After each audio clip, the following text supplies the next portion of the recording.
Hello mga kayobab, kumusta po kayo? Ngayong araw po bibigyan ko po kayo ng tatlong sign na malapit na po manganak ang ating mga inahin. Ang unang sign po ay hindi na po mapakali ang ating inahin. Alas 12 na po ng gabi yan, hindi na po siya mapakali. Hindi ko na po nakuhanan yung video na naghuhukay po siya kahit semento naman po sana yung kulungan. Tapos po yung mga bakal na yan, ginangat-kat po niya. Parang gusto niyang sirain yung kulungan niya.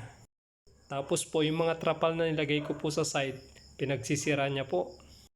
Yan po ang unang sign. Ang pangalawang sign naman po, pag yung tae niyo po ay hindi po siya normal.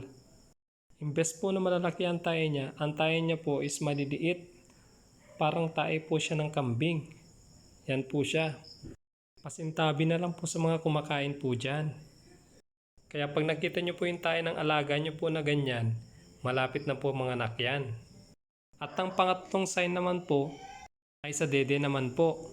Pag pinisil po natin yung mga dede niya, may lumalabas po na gatas. Mas lalo po pag sumisirit po yung gatas. Malapit na po manganak pag ganun. Nung may lumalabas na gatas po sa kanyang dede, after 3 hours po, nanganak na po siya. Kayo mga kayobab, baka may maidagdag po kayo, pa-comment na lang po. Para po ma-share po natin sa mga baguhan lang po na mag-alaga po ng inahin at magkaroon po sila ng idea para makatulong po sa kanila.